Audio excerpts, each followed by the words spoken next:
What is going on, everybody? Welcome back to Swingman podcast number 105. As ever, I'm your host, John Leisure. Joined us all the time by Louis Halpin and Lewis Howard. NBA Finals time. We finally got there after the playoffs. Been a great set of playoffs, I think. I think you'd all agree in terms of the NBA as well. Great set of playoffs. We've got our finals matchup, and we're just going to break down everything that we have since the last time we chatted to you at 104. Are you two doing well? Are you good? Yeah, not bad. It's been quite a while since we've done the last podcast. So there's quite a bit to get through. Has indeed. We'll move straight on. We'll talk about the Celtics. They got past the Miami Heat. Great series, I'd say. I personally would like to have seen the Miami Heat reaching the finals, primarily just because the Jimmy Butler vibe and everything from there. I understand. I don't think that anybody would have put this as the prettiest matchup in basketball. Oh, no, not by a mile. Yeah, and we definitely got that in the games that were given. Do you think it was would you have had the Celtics to go through and how would you assess them going into the NBA Finals? I said after the Nets, it was either after the Nets game or the Bucks game, but especially the Bucks game after that whatever team was winning that was going to go to the finals, and the Celtics go through, beat the Bucks, and then they beat the Heat. So I did think the Celtics would beat them, and I'm also, I know you said you wanted the Heat, but I'm actually happy the Celtics went through because I think they're the matchup for them is better against the Warriors than the Heat. I think the Warriors, if the Heat would have gone through, I would 100% pick the Warriors to beat them. I think they would have dealt with them pretty handily, but how the Celtics played defense and their length, I think, could cause the Warriors quite a few problems. But, I mean, looking at the Heat series, as you said, it wasn't the greatest series in the world to watch. There was some standout performances, especially that Jimmy Butler performance. I know as after that game, he got mentioned along the lines of, some of LeBron's best performances and Dwayne Wade's best performances. And it 100% deserved to be up there. It was a virtuoso. But there were those moments, but there was the opposite side where it got really ugly. And I think that got encapsulated by the final few minutes of the last game when the Celtics almost did the biggest throw it would have been, I think, in a game in NBA history, where with, I think it was 3.5 minutes left, they were up 13. And for some reason, Marcus Smart just decided that he was Michael Jordan and that he was going to take every single shot with plenty of time left on the clock left and just kept clanking. And it let the Heat get straight back into the game. And it led to, the discussion that was on Twitter about Jimmy Butler's last shot, whether he should have settled for the three or tried to attack the basket. Personally, I don't think there was anything wrong with it. And it was a fine shot to take. But ultimately, the Celtics should have won that game much easier than they did. And it encapsulated the highs and lows of that series, but also maybe some of the potential problems that the Celtics will face versus the Warriors, and that may make you decide who you'll pick in the finals. Yeah, I mean, you mentioned those last couple minutes of the game 7, and I agree. I can imagine if you were an actual Boston Celtics fan, I was kind of rooting for them in this series because I don't really like watching the Miami Heat. That's kind of my thing. But I can imagine if you were a proper Boston fan, it would just feel like the blood pressure would be raising higher and higher as it got along. It was just so frustrating. I mean, you mentioned Marcus Smart, but just throwing that away. Especially after Game 6, I think everyone would have assumed Game 6 at the Garden they'd have got this done. So it was a bit of a shock for everyone for Miami to push it to a Game 7 anyway. But so some definite Celtics fans would have had their blood pressure raised in the final few moments of that game. So I think as well they were, to me anyway, looking from the outside, just a far superior team, and that's all credit to Miami that they stretched it to 7 games. But it felt like, Miami's defense was good, but the Celtics' defense is better. And I kind of see it in the same way on the offensive side as well, because it felt like to me, unless Jimmy Butler was putting up a, as you rightly called, a virtuoso performance, an absolute masterclass, it didn't feel like the Heat would get anywhere close to winning, really, because their offense just wasn't good enough. And that became especially evident when Tyler Hero didn't play in the last couple of games. And I think the story for the Heat in the first couple of series is to get, some good offensive players on there. We're talking Tyler Hero, Max Strus to a certain extent. They needed to sacrifice a little bit of their defense, but they just needed some form of offense to kind of get past it here, and they just couldn't get any in games. Well, no, they won game 3, but games 4 and 5, it was just quite pitiful, if I'm quite honest. I mean, Kyle Lowry, he had some cardio performances in this game, which let's just say he probably needed. No offense to the guy. Yeah. He was out injured a little bit, so that probably played into things a little bit. But he has a way of like coming back, like clawing himself away from like the jaws of death, where he'll just hit you with a 3 and you're like, oh, that hurts. And he'll just play terribly for like the rest of the series. And I don't think he was fit. I do quite like Kyle Lowry when he's there, but I think the Heat's backcourt, if I'm right, went for games 4 and 5 anyway, went 1 of 37 from 3-point range. Christ. Yeah. that's not ideal. What, games 4 and 5? It was 1 and 37. So. Something like that. It was a bad surely number. No. I know offensively they weren't great over the series. I think that is tragically bad. I think there was one game where they missed not just the backcourt, obviously the Heat in general. I think they missed 18 threes in a game, and when you're missing that many threes, you're probably not going to win. And I think that's been one of the big stories with the NBA in this playoffs as well. Is we've seen a lot of blowouts, and I think a massive reason of that is teams are living and dying by the 3-point line. So when things get out of hand and one team's really getting hot and the other team, just can't get anything going, the nature of the 3-pointer is what's stretching these leads out to an enormous extent. Yeah, so I don't have the stats for game 4, but Kyle Lowry and Max Strus went 0 of 15 from the field in game 5. Strus missed his last 16 field goal attempts. That was games 4 and 5. And he had a really good, I think it was game 3. That was the Bam Adebayo game is what I'm remembering more from that. Yeah. And Bam had a good game in game 7 as well.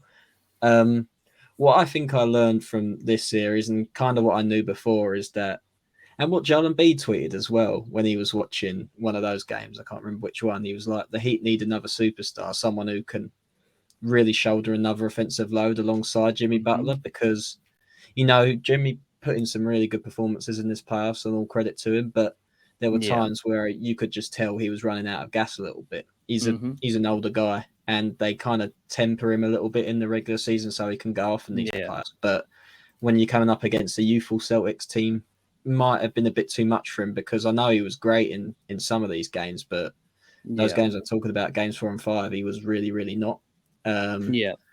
So there's that to it. And I think, their name has been floated about with Donovan Mitchell. If you could, package Tyler Hero, and they've got some good contracts to kind of match up the money there, I would do that in a heartbeat. And I have some problems with Donovan Mitchell, but I think he would really suit what this Miami Heat team needs, and maybe it would elevate them to another level. I haven't seen that much on Donovan Mitchell. The one I keep seeing is Bradley Beal. Is the one that pops up for me with the Miami Heat. And the way of which they underutilize, well, perhaps underutilize is the wrong phrasing of it, but they just didn't fancy Duncan Robinson in the early games in this series. In general, in the playoffs, I don't really feel like they got a vibe with him this year. And for the amount they're paying someone like that, if they're not going to use him when it matters, it's sort of, then you question him, what are they using him for? And he's he's an elite shooter when he needs to be. I think that's the form of what he's had has been what's put into question. But there's definitely a role for him on a lot of NBA rosters. So I would have given him some minutes, especially when you got, and I like the guy, Big Vic Oladipo, absolutely clanking him against the backboard. I'm telling you, some of these misses were like, you'd be watching your head a little bit because they're coming straight down at you. Yeah, maybe that's where you were talking before about sacrificing some defense for a little more offense. Because I think one thing Oladipo's shown in this playoffs is that he can still play defense to a pretty high level, even after all the injuries that he's had. Yeah, definitely. I mean, that's from the Heat side. I think the Celtics do deserve a bit of credit for eventually putting him away. I think it would have been a big bottle job, but they have. Oh, yeah, absolutely enormous. Yeah. How many conference finals would they have been to in the last couple? I mean, I think 2 against Cavs. Jason Tatum himself is 4-1 in conference finals, I think. So that gives you a decent. It's either 4-1 or 3-1. I can't remember because Because has he been to the conference finals every? I don't think he's been to the conference finals every year, has he? He's been a no. Right, so it must be 3. Yeah, it It's must be 3 definitely and not 1. every year. Yeah, so it must be 3 and 1. He had when he lost was to LeBron. Yeah, and the Heat last time round in the bubble, that was their last one as well. But this is probably the first time you would say he was probably the best player on that team when they played the Heat last time. But now he is, undisputed, certified. Yeah, and I think one of the things, we might, I don't know if we're going to talk about it later, I'm not sure, but the Eastern Conference Finals MVP, I think we decided against it in the end, but I think one of the things that distinguished Jason Tatum for Jaylen Brown in that, because Jaylen Brown actually played really well this series and was more efficient than Tatum was, but Tatum's defense has really been impressive throughout this playoffs. I think that's what sets him over Jaylen Brown as well, and plus the fact that you can see now he is definitely the alpha of the team, Jason Tatum. They've all, him, Smart, and Jaylen Brown, I think, have also really developed as playmakers significantly in the season. Especially Marcus Smart. Yeah. I mean, you mentioned Marcus Smart in the last couple of minutes of that game, really making some poor decisions. And that's where I thought you saw the distinction between him and someone like Kyle Lowry, even though they're at different physical levels at this moment in time. But I mean, it was in December when I was being like, can this team coexist because Jaylen Brown and Jason Tatum don't make other players better?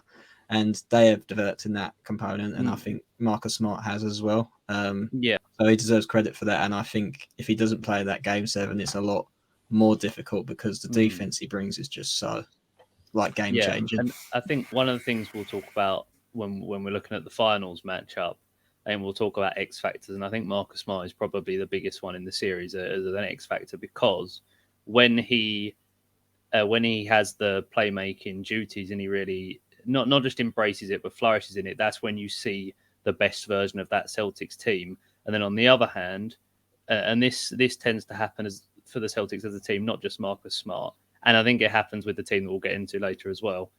They have games where they're very turnover happy, and some of the turnovers Marcus Smart does are pretty terrible. So if he can clean those up and the whole team can keep those turnovers down, then I think they've got a really good chance of winning. I mean, they've got a good chance anyway because they're in the finals, but they've got a really good chance of winning the whole thing.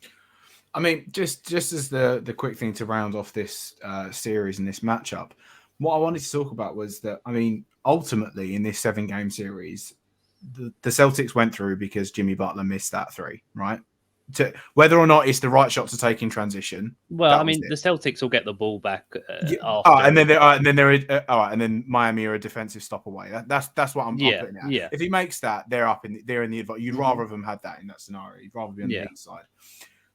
With what the Heat have done in recent years, and especially since 2019 when they got Jimmy Butler. Yeah, 3 years of Jimmy. Ultimately, now they've had very successful seasons, but they always seem to fall just short. Is it a case of blowing up sort of the core and then rebuilding around Jimmy Butler here? Or is it small little additions and tweaks to this roster that can help them progress to a conference finals and then another NBA final? An NBA final, sorry. I personally think it's what Louis said earlier and what Embiid said on Twitter, which is I just do think they need that second superstar on their team. So, if they're going to be able to get a second superstar, then they probably are going to have to get rid of a few of the players that have been really important over the past couple of years. I just think there's a ceiling to the team at the moment that won't get pushed any higher unless they do get that second superstar. I tend to agree. I don't think Bam Adebayo is quite good enough offensively to be the second option. I don't think Kyle Lowry's that guy anymore, obviously. And although we've seen a couple of teams go pretty far from accumulation more than having a designated second guy, I do just think you need that when you're going far in the playoffs. I don't think you can really rely on one guy to get you through it. The history isn't very good when it comes to that type of thing. Those types of teams anyway, in terms of overall success, you usually need at least a second, quite all NBA, I'm going to say, caliber player. Bam Adebayo might be all NBA because he plays at center, but he'll have good games and he'll have bad games. He's not a consistent offensive force. So I think it is more of it's a pretty big tweak to bring in someone like Donovan Mitchell, but I don't think it's a blow-up scenario because They made the finals twice well, not they made the finals 3 years ago. Didn't do well last year, but they were a shot away from making it this time. I think you just got to go with this core because you only get so many chances to win in the NBA, and I think they've got a decent a chance of winning it. They wouldn't be my pick, but they're in there every single year. Yeah, I mean the only other alternative I would say is if Tyler Hero was talking before about making the leap back into the starting lineup after winning 6-man year, saying he feels like he's earned it. And I think that's the only way I would see maybe not having a second superstar and really reaching the next level would be if he makes that jump next season or in the next couple of seasons. But whether that'll happen or not, who knows? But personally, I wouldn't be counting. Well, not that I wouldn't be counting on it because I think he does have the ability to do it. But I would get that second superstar in anyway. Cool. Before we jump on to our NBA Finals predictions, we're just going to arc us back to the Mavs and the Suns matchup, of which was definitely a surprise. I think with the Mavericks going through in that Game 7 in Suns Town. Sort of, and again, I don't want to get reactionary here, and I don't want to go over the top on this, but sort of this Phoenix squad now, have we sort of seen with Chris Paul being the sort of quote unquote leader alongside Devin Booker? Have we seen this sort of peak out and it's now time for a change after this Game 7 loss to the Mavs?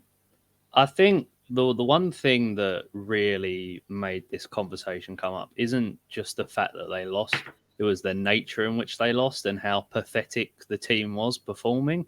You look at Chris Paul, I think, got 10 points and Devin Booker got 11 points. And I think the thing that stood out for me in that series was not that Chris Paul just played absolutely horrifically. It's the aggressiveness and willingness he had in the series to score mainly, but just in general. And I think the thing I got out from it was maybe with his age, not that he's not good enough, but his body with the minutes he has to play currently in this Phoenix team, I don't know if it's going to hold up through long stretches in the playoffs. And I think that's what happened in this playoffs and in that Mavs series. So in terms of the window, I mean, the window is obviously not going to be that long with an aging or a player the age of Chris Paul in the team. But I think they're going to have to get someone in that can help manage Chris Paul's minutes, and so he can sit out a bit longer so that he can last a bit longer in the playoffs. Or maybe, you do a classic Kawhi Leonard and sit out quite a lot of the regular season, which, they showed that they could perform well without Chris Paul anyway in the regular season. And then maybe he comes back a bit fresher in the playoffs. I'm always a bit concerned about things like that because I think you have to play together as a team to really get that chemistry and be ready for the playoffs. So I'm not sure how well that would work. So I definitely think they do need to bring someone in who can take those playmaking, point guard duties off Chris Paul to give him time to rest and to be fresher throughout these series in the playoffs. I think their window is done, if I'm quite honest. They'll be, I suppose you have to put them in the conversation as title contenders, but the West was so much more open this year than I think it will be next year when you think about two major contenders in the Nuggets and the Clippers will come back into things, whereas they just were a non-factor this year. There's a couple more roadblocks in there, basically, and, the Mavs just showed us with their performance against the Warriors, they weren't exactly ready for that type of stage. So, I'm still that loss was so bad that I'm kind of looking for an explanation as to how it got to that level. I mean, I know, I think it's indisputable now that Chris probably is not breaking down a little bit, but he's slowing down, certainly. I thought it was a couple of years ago. It just turns out that it's a couple of years after, which is fair enough. He's pretty old. Small point guards don't really have a good history in terms of being able to maintain it for that long. So he's done well, really.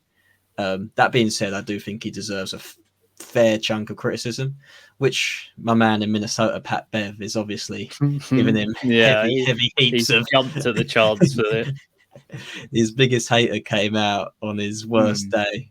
Yeah. Fair enough. I think you got to take the lumps at some stage. So, but yeah, it's weird. They can try and retool it a little bit, I think the other major piece of this is that DeAndre Ayton's obviously up for an extension. They didn't pay him last year.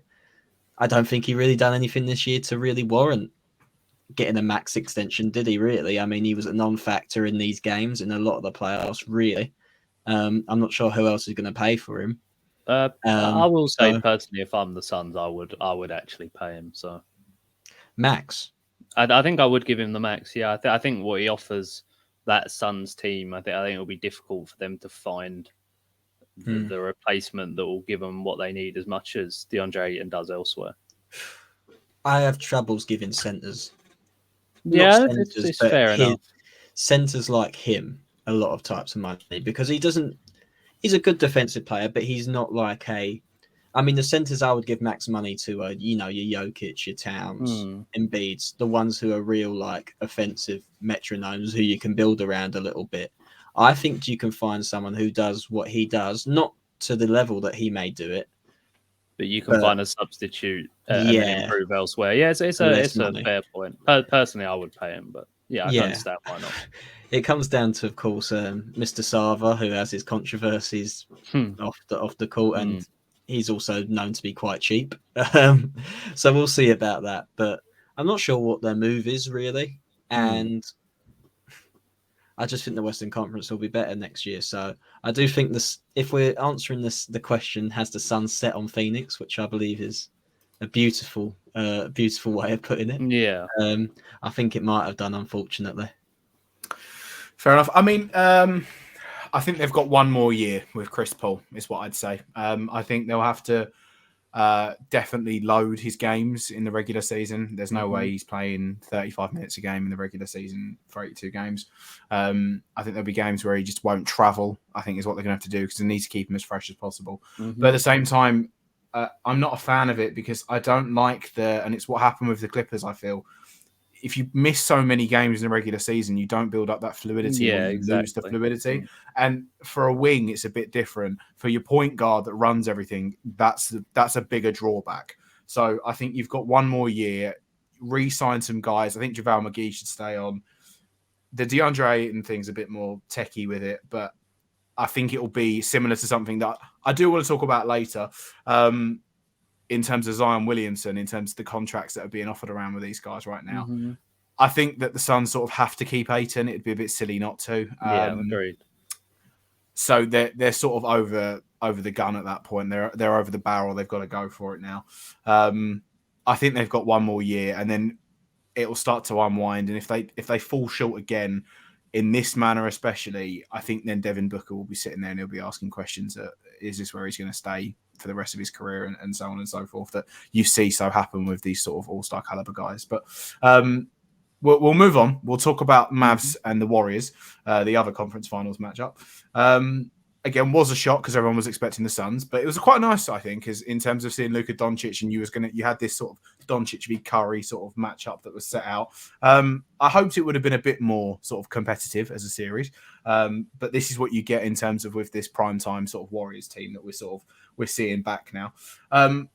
They've sort of dealt with them relatively without ease. I mean, Luka's going to get you one, I think is probably the best saying that you can put in this entire series. Was you surprised that it ended 4-1? Would you have expected the Mavs to have nicked another game or pushed it to a 7? Or did this pretty much go as you thought it would have? I mean, I probably would have said 4-1 or 4-2, to be honest, in this matchup, purely because, the Mavs are quite a young team. Luka's obviously, he's been an unbelievable playoff performer so far in his career, but I think the Warriors was probably a stretch too far. He had some great performances. In fact, one of the games they were up massively and just capitulated completely. And I think that's where you see the Warriors' experience, calmness. A lot of them have been here before. They know how to grind out these wins in the playoffs. So maybe you saw a bit of an experience from Dallas. But the one thing I found quite strange about this series was early on in the first game, they were switching Looney onto, or they were getting the switch of Looney onto Luka a lot, and they were trying to attack him, and it just wasn't working. Kevon Looney played brilliant in this series. He averaged a double-double, and he had a I think it was like 21. Was it a 21 and 10 and then an 18 rebound game? I think it was something along those lines. And they saw that it wasn't working. And then the game they won, they went away from that strategy. But then later in the series, they went back to it. And I just thought, well, you saw it wasn't working before. Why have you gone back to it now? And I think one thing the Warriors did really well is Andrew Wiggins was a massive part of this series. He guarded Luka, from when he got the ball up into the half court. He wasn't waiting; he was pressing on him the whole time. And even though I think Luka ended up shooting like 51% when Wiggins was the primary guard against him, which is obviously good, but it was the wear and tear on his body throughout the series, and I think Luka ended up just tiring out a lot in these games. And he's never going to be the most efficient scorer in the world, Luka, but he averaged, I think, 41% field goal for the series, which is obviously not good. And when he is, the primary scorer on the team, although he averaged 32 points a game, and I'm not holding anything against him because he had an amazing playoffs, I just think in the end it just wasn't enough to get over the hump. Yeah, I think the main thing that I took from this series is one. I mean, the Warriors are just too strong for the Mavs. It's a matchup that you can create a story out of this and that, but ultimately the Warriors are too strong for the Mavericks, and the Mavs need to get someone alongside Luka's level. You're not going to get anybody with him in parallel. You're not going to get a superstar of that. He needs a second tier option because Spencer Dinwiddie stepped up to the plate in one game, maybe two in this series, and he had some rough ones in prior playoff games in some of the series building up to it. But Spencer Dinwiddie, as much as I love him, he's not a number two option on a championship winning team. He's a very good role player and he's a very good player to have, but he's definitely nowhere near the level of a second tier option. And after losing Porzingis, or for whatever, if you want to phrase it, of getting rid of him or whatever, they needed someone better than Porzingis to go alongside Luka. I don't really doubt. If I was Luka, I wouldn't be sitting there thinking now like you've got a time clock and you're running out. No, definitely not. No. I think the Mavs are fully aware of what they've got to do. It's just getting it done, and the complications that you get around trying to attract players that they need of that caliber to help Luka. You've just got to see if you can get something along the sort of when LeBron was this age and he was that young. If you can go to those small town markets and then you can attract those players just from the caliber of Luka Doncic's ability. So we'll wait and see. But I think this is all in the building of Luka Doncic of every year. He's definitely improving. He's not been a bum in any playoff series in any of his, of what he's had. So I think although it's tough to take on a 4-1 loss, it's definitely a positive for the Mavs of this season. Yeah, I think we need to, take a step back and realize how young Luka is and the trajectory he is currently on. There's a reason why he's getting those LeBron comparisons. It's because of how well he has been performing, especially in these playoffs. But I would say as well, Spencer Dinwiddie did overall have a pretty good series against the Warriors, as did Jalen Brunson. But obviously that wasn't enough. But one of the big issues for the Mavericks is going to be in this offseason is whether they want to pay Jalen Brunson or not. Because if they have, as you said, the idea of getting that real second option to go with Luka, almost like what we were talking about with the Miami Heat about getting a superstar player, as you say, obviously maybe you're not going to get someone that's on Luka's level because Luka is, some people would argue even a top 5 player in the league at the moment, top 10 at the very least. Yeah. I mean, for all intents and purposes, I did look this up before we recorded, and it does seem that they will be paying Jalen Brunson. And I think that's the right thing to do, though. I do. Yeah, he definitely earned it. It's just how it alters what you're going to do with the team, I think. Yeah, I mean, I've kind of gone back and forth on it a little bit because I'm like, this guy can play on ball, he can play off ball, which suits Luka down to a T. But does he need to be a bit more of a dominant personality? Because, like I said earlier about Jimmy Butler, I don't think you can reach the promised land of an NBA title if your usage is that far concentrated on one player. It doesn't matter how good he is. I think he just needs to share the ball a bit more. And whether that comes from him giving that up or Jalen Brunson, demanding it a little bit more. I think that's one of the reasons they traded out Porzingis, because he was demanding it a little bit more, but he just wasn't that guy. I think Jalen Brunson is on a trajectory where he can get better and better. And he was really good in stretches of this playoffs. Not as good in some other aspects. So that's where my apprehension comes. But I would like to retain him as an asset. I don't think he's ever going to be one you really have a struggle trading off if you want to find someone a little bit better to put next to Luka Doncic. So that's the way I would go for that. And I think really where the Mavs lost this series, there's a massive talent deficit, I think, personally.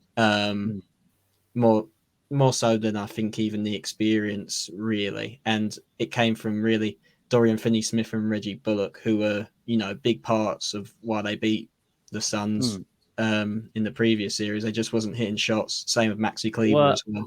The one thing I would say about Finney-Smith and Reggie Bullock as he's now, we've got to change and make sure we pronounce his name right, which is, to be honest, quite difficult in a British accent. Yeah, one thing I would say is I think both of them shot from 40% for the series. So, they were hitting sometimes, but I think it was just when they were hot, they were very hot. And when they were cold, they were ice cold. So it may have averaged out overall, but when you look at the moments in which it happened, there's where you maybe need a bit more consistency. Maxi Kleber definitely had an underwhelming series. But one thing I would say, looking at what to do with this Mavs team, I think they do need a bit more defense and length as well. I think that showed in the series against the Warriors. I think they got out-rebounded in almost every game as well. And I think that's somewhere they need to look to improve. The Rudy Gobert rumours have been going about. I know George won't be happy with that one. If honest to God, if they put Rudy Gobert on a team with Luka Doncic, immediately. Anyway. Well, I don't want to get bogged down on Rudy Gobert yet again. We'll move on. We'll start talking about our NBA final predictions. So we have it. We have it set. It is the Celtics and the Warriors. Lord of the Rings, as Louis dubbed it in our little group chat that we had. How do you see this? I mean, I'll just come straight out of the gate. Personally, I don't know if I'm being too biased on this here. I'm saying Warriors in 5. I definitely don't think it'll be Warriors in 5. I actually think the Celtics match up pretty well against the Warriors, or as well as you can. I do. The Warriors just play a brand of basketball that is very hard to stop, and they've got the right personnel for it. And I would say as well, if you look, I know the regular season and the playoffs are completely different, but in recent history, the Celtics have actually got a pretty good record against the Warriors. Having said all that, for me, the thing that's making me choose the Warriors is the level of experience and the fact that they've been there before. They've had to do it on multiple occasions. They've won, they've lost. Clay, Steph, Draymond. When you look at the amount of playoff games they've played compared to Jason Tatum, who's very young, although he has played a lot of playoff games for how young he is, it just makes me side with the experience. Although one thing I will say, I think and I alluded to it earlier, one of the big factors in this series is going to be which one of these teams can keep their turnovers down, because both of these teams can be very turnover happy at times. And it's to the real as turnovers are, to the real detriment of both of these teams. I would not go in 5. I think that's too much. I'm actually going to go the Warriors in 6.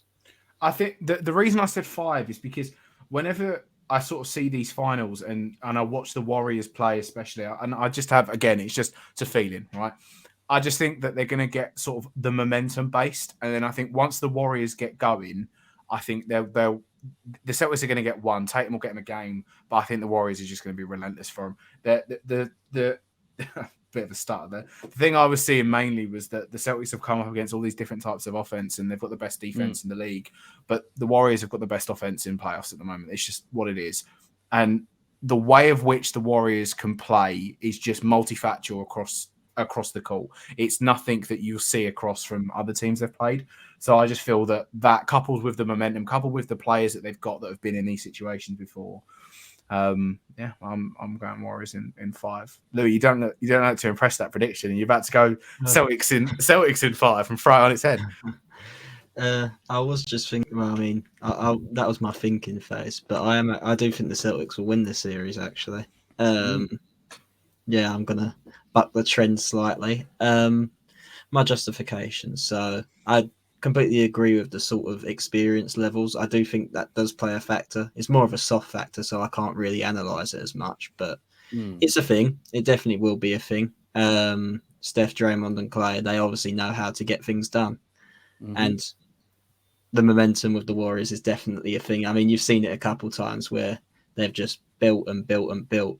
And I think, on the other hand, you've seen times where the Celtics have kind of done the opposite, where they've allowed the momentum to build against them a little bit and they've not got their offense going. I still think even though their playmaking has improved, there does come a couple times where they stutter offensively. That's not really going to happen with the Warriors. They might have times where they're shooting a bit off, but they know exactly what they're doing at every single moment.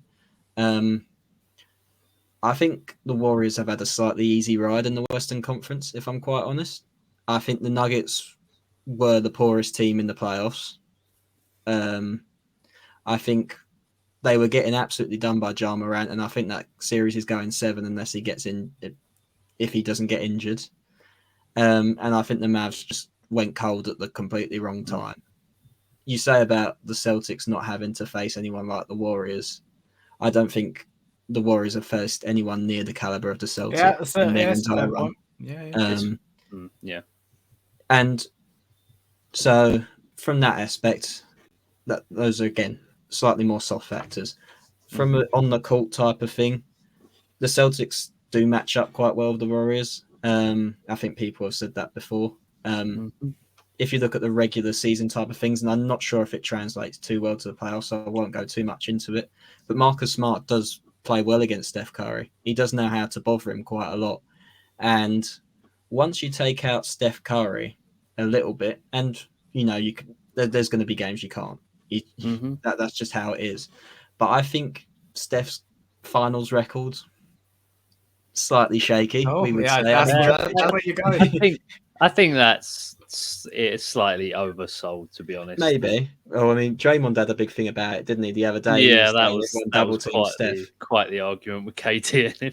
Yeah, I mean, this time they don't have KD to turn to when they're double teaming Steph. So if the Celtics have stopped Kevin Durant, they've had games where they stopped Giannis. Jimmy Butler, for some reason, was the one that got on quite a few times. But even then, he had games that he didn't go so well. And I'm just not sure I really trust the other Warriors to get them over the line offensively.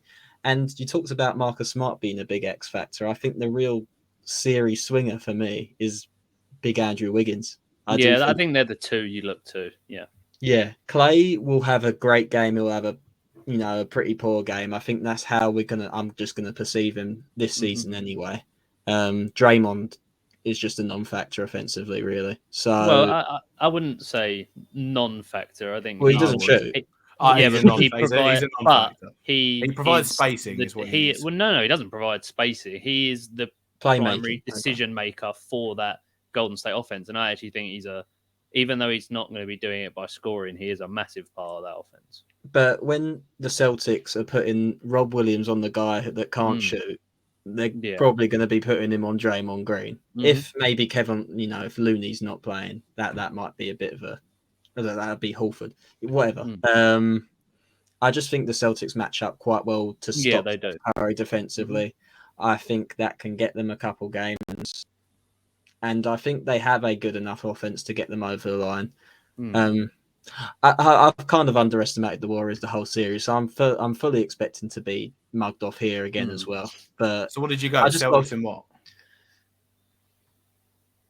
I don't trust them fully. 7. I would say 6. I think they've got the quality for 6, but the experience factor and I've decided I'm going to change mine. Actually, I'm sticking with the Warriors, but I'm going to go Warriors in 7 instead of 6. Actually, the interesting fence sitting of you two. 7. Well, games. no, Warriors are going to win. Warriors are going to win. I just think 7 games though. That's the fence one. That's because it's not fence sitting. It's just I think they are 2 very good teams and it's going to be a real battle in the series. The one thing I will say is I think one of the things I'd be worried about if I was rooting for the Warriors, if I was the Warriors, is the length of the Boston Celtics. Like you look at who's going to be matching up onto Jason Tatum and Jaylen Brown. Obviously, Wiggins is probably going to be the primary defender on Tatum. And then you look at Brown, it's probably Clay, and you think, do you trust Clay as much now after the injury, and also, when they're sitting out, you're going to match it all the time, or who else is going to be able to take them on? And that's where I think Steve Kerr's going to have to play Jonathan Kuminga a lot more in this series. Well, I thought that a couple of times. And it's not their perimeter defense is not good. I'm saying that now. It's not good. The Mavs didn't really exploit it that much because they couldn't make their shots, but Ja Morant got by them at any given time. Whether Jason Tatum can do that, Jaylen Brown. You mentioned about Marcus Smart's messy turnovers. I saw a tweet the other day. It says Jaylen Brown's the best player in the NBA that can't dribble. It's absolutely horrific. I think he also sometimes can try to force things a lot as well. Like sometimes I see him just charge into traffic, and sometimes it works out, sometimes it doesn't. But it's inconsistent. And I was going to say as well on the subject of worries with the Warriors. The other thing it's not a concern, but it's something they're going to have to figure out is if you look back at all the teams they've played already, I do think the Grizzlies were a very good team, but defensively, the Celtics are a completely different animal. In all the series the Warriors have played, they've been able to exploit certain weaknesses of other teams on defense. For example, Jokic isn't the greatest mover in the world, and I think they were able to take advantage of that. I think there were people they could pick on in the Grizzlies series, Ja Morant being one of them. And obviously you saw them picking on Luka and how quickly they got out in transition in that Mavs series. The Celtics don't really have any weaknesses, or we're yet to see them on defense. And that's something that the Warriors are going to have to figure out. Fair enough. Right. So I've gone Warriors in 5. Howard, your Warriors in 7, and Louis, your Celtics in 7. I know I'm thoroughly going against sort of that, and I think the records will portray that the Celtics very much match up well against them. But I've just got a feeling. Yeah, and I saw there was a ESPN predicting tool. I don't know what exactly goes into the algorithm for it, but it had the Celtics massively favoured to win the series, which I think is definitely against what a lot of the public and analysts actually believe is going to happen. Well, I mean, the bookies have got the Warriors at 8-13 and the Celtics are 5-4, so the bookies are favoring the Warriors. So. Well, it's just like a thing, like it's the Golden State Warriors. That's what people know. They win when they get. And I think as well, if I had to guess, that algorithm probably takes into account or puts a decent emphasis on the regular season, because I don't see what else it could. It must do. And in the recent history, the Celtics have had a very good record against the Warriors. So there's that.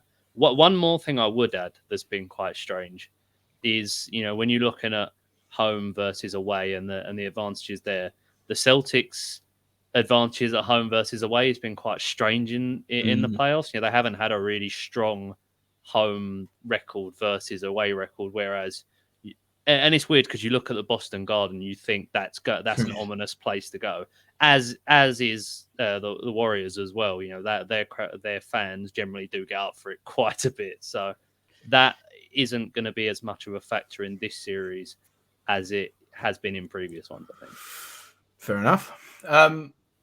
Moving on from that, just a few other bits to sort of just to tidy up for what's probably going to be. Well, we might have a sneaky pod. Around the time of Game 7 or just after it, just to debrief on the full NBA season. But just to tidy a few bits up, this was one that I thought of mid-podcast, so it's going to come at you two as a surprise here. So it isn't too long. It's not too big. I'm not going to catch you out that much, but I wanted to talk about Zion Williamson and the contract news that was coming about. Because recently, Zion was asked if he would sign a contract extension at the New Orleans Pelicans.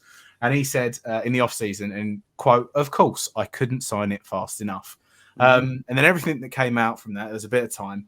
And then some news broke, apparent news from Brian Windhorst. And normally he's very reliable, so I'll take it as not verbatim, but everything you take with a pinch of salt anyway. But he said, from what I've been told, the Pelicans at this point are not willing to offer a full 5-year guaranteed deal. And a lot of it is flowing down from the ownership. Gal Benson, the owner, is also the owner of the New Orleans Saints, and have been told that they're taking a football-style, Saints-style mentality with this contract negotiation. They will offer him a huge contract, but will not guarantee all of it. So Zion Williamson's max contract projections between 180 million and 195 million, depending on how many NBA All-Star teams he makes. they're probably going to go in apparently around guaranteeing 100 million of that, which is still obviously a lot of money. But, if he was to sort of max that contract out and make every all-star team, you're looking at sort of near on half being guaranteed. If you're Zion Williamson, are you sitting there thinking, fair enough. I've not played much NBA for the Pelicans in a while anyway. I've not played many games. Or are you sitting there and you're like, well, that's a slap in the face. I've been ready to play. You bench me. Because they were the reports as well that were coming out that he was fine. When the Pelicans said he's being benched, he's being sat down, and then a day later he's putting on his Instagram that he's like hopping a 360 dunking that he was doing.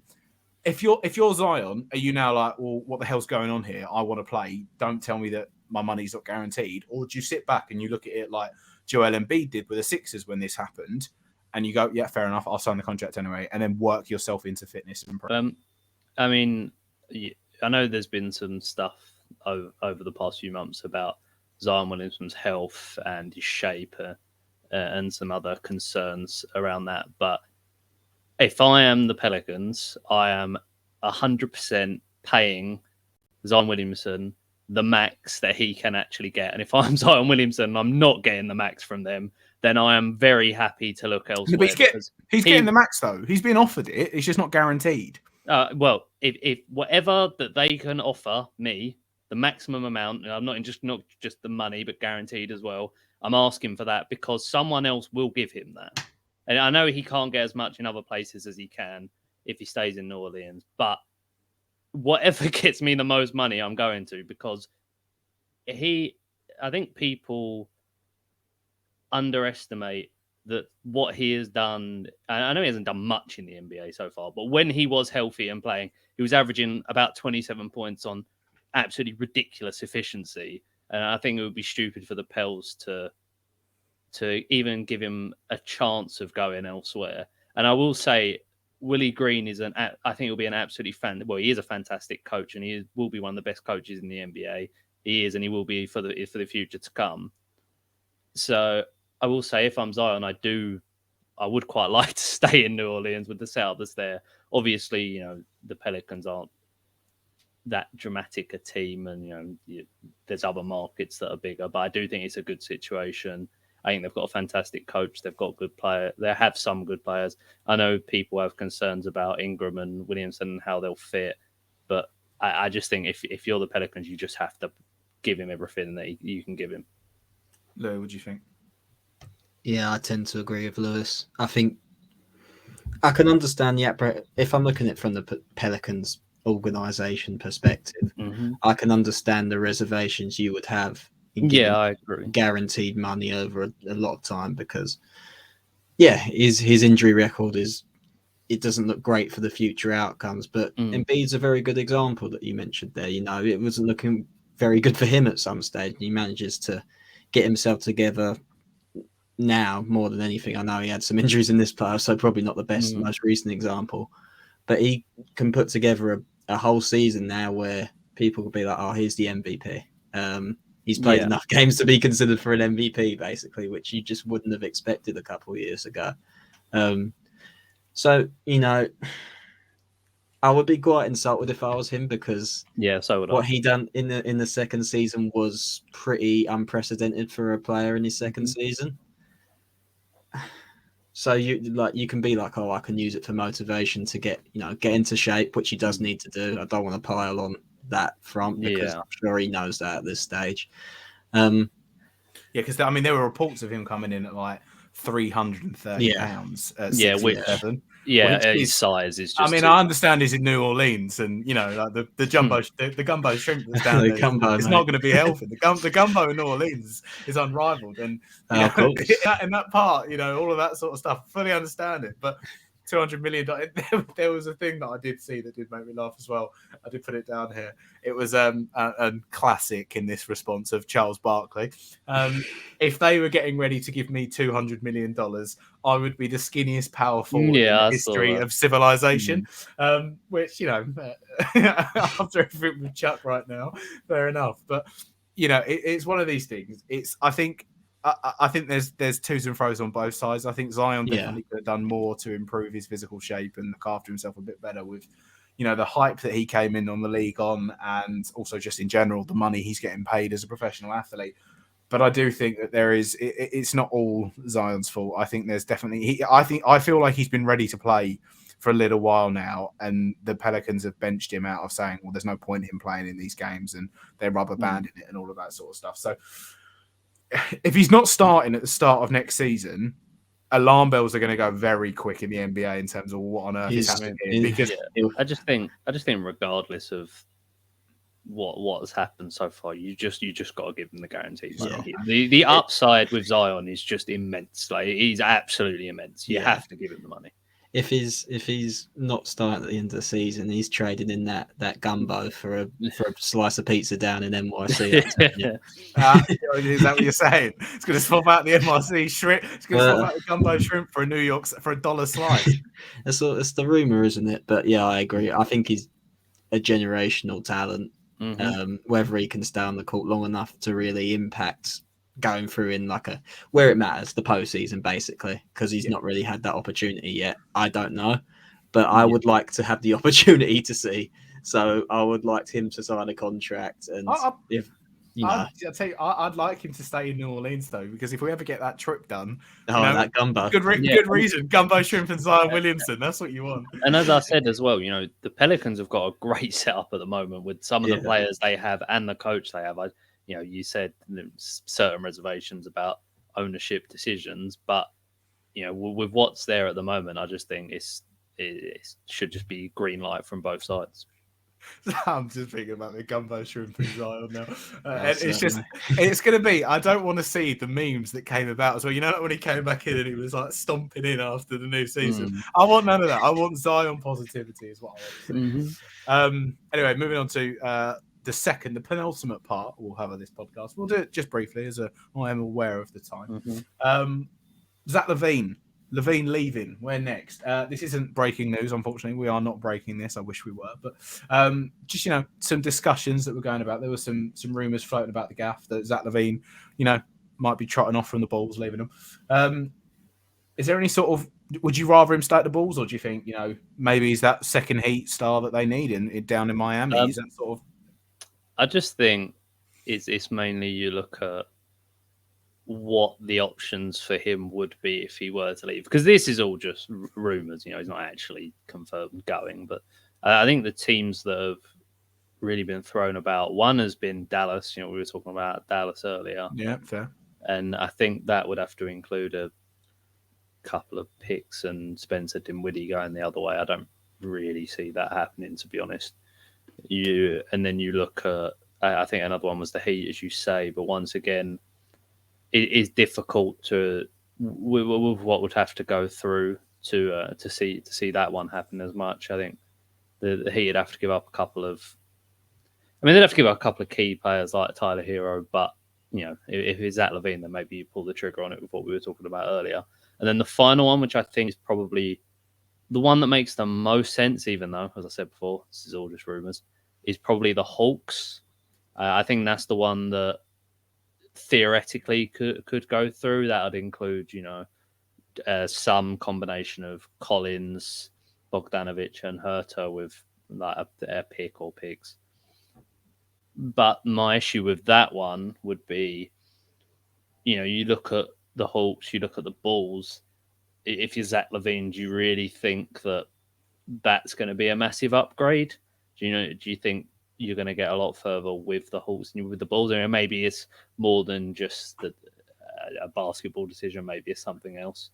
But personally, with what's theoretically possible, I would be surprised if he left. To be honest, he's 27. Okay, so I was looking at it on the premise of that.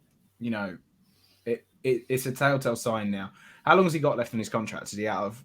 Is he next year? It'd be a sign and trade if they were to do it. Oh, right. Okay. In the offseason. So, when you look at it in that regard, do I think... Zach LaVine is a very, very talented basketball player. That's not an offensive, very gifted offensively. Is he good enough to be the second option on an NBA winning team? I doubt it. I think you'd all agree. I don't think he's good enough to be the second option on a chip team. It would depend on the team, to be honest. I think Yeah.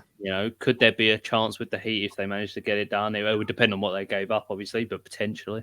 Okay, yeah. So on the premise, but then you're looking at it in that regard. Then with the Heat, I think are an asterisk team on the premise of that Jimmy Butler's always question of if he's good enough to be the first guy on a championship And then in the playoffs, team. And then looks like he's the first. He can definitely be the first guy. Yeah. So if you then throw Zach LaVine in, and then you have some very nice pieces, what Bam, and if you kept Kyle Lowry and stuff, then all right, yeah, then there's the exception to it. But I mean, general comment of one superstar in the team, and then Zach LaVine is your second best player.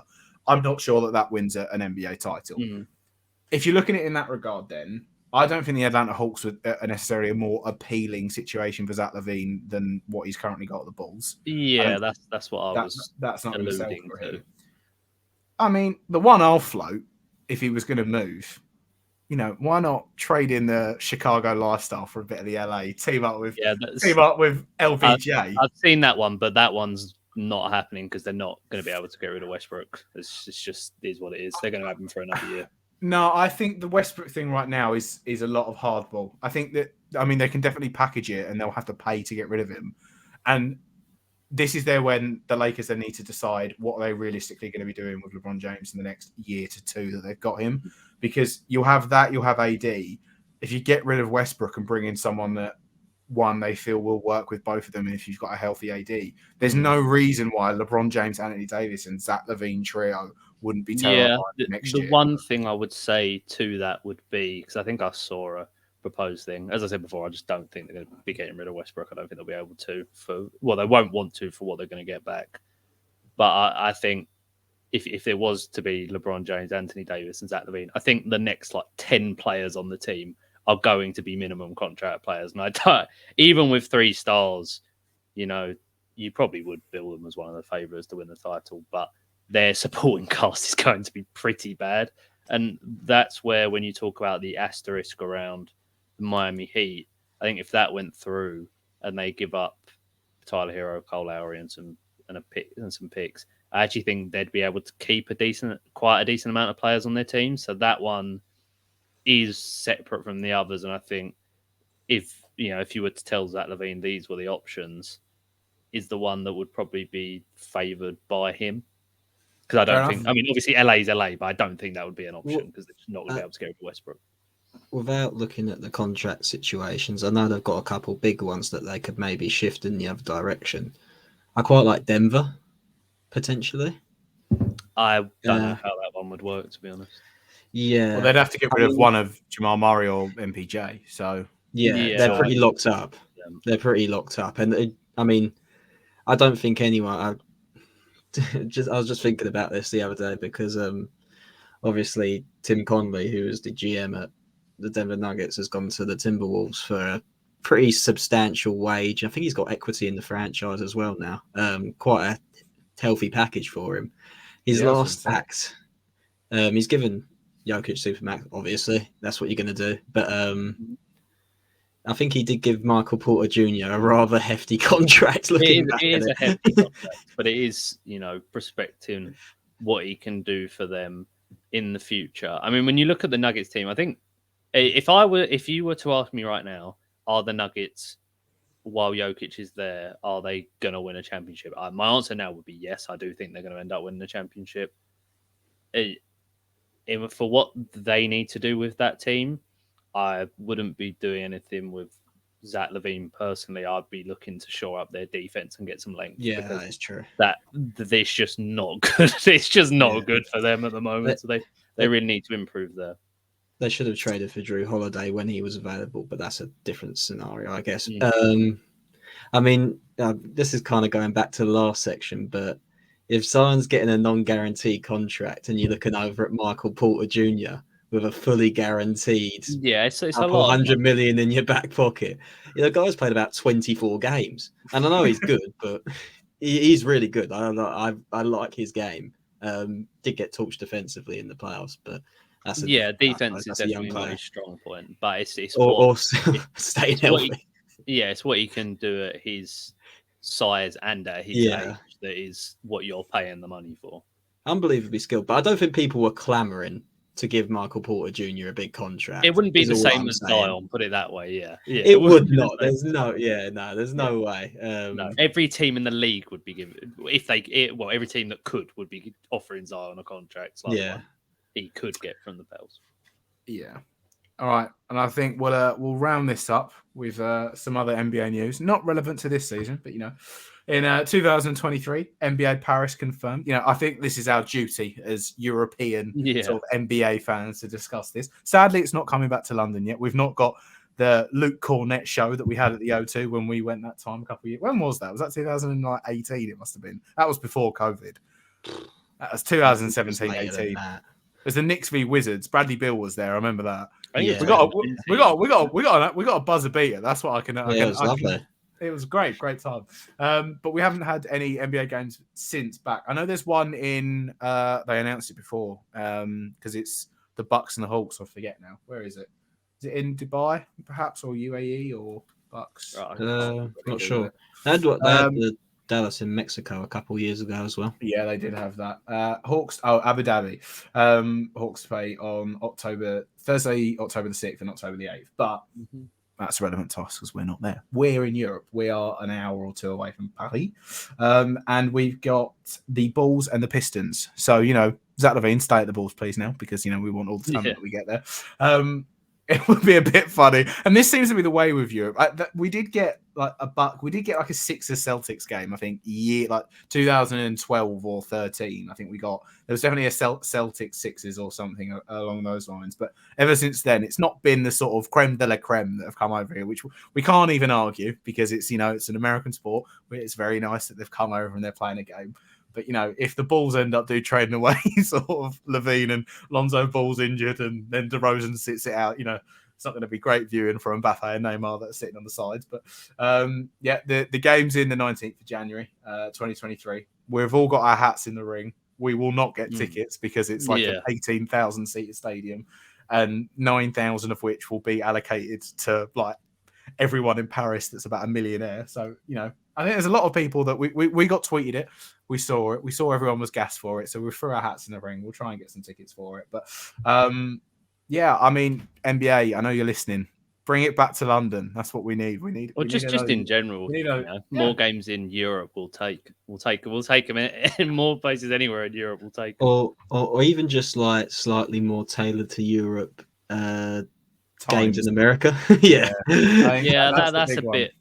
I feel like that's a bit of a stretch with the West Coast. It's the techie thing with that would be if it's I don't mind it as much in the regular. Well, I think the regular season it's a bit more easier actually because on a Sunday, on NBA Sundays, we'll always have a 6 p.m. and an 8 p.m. game, which is fine.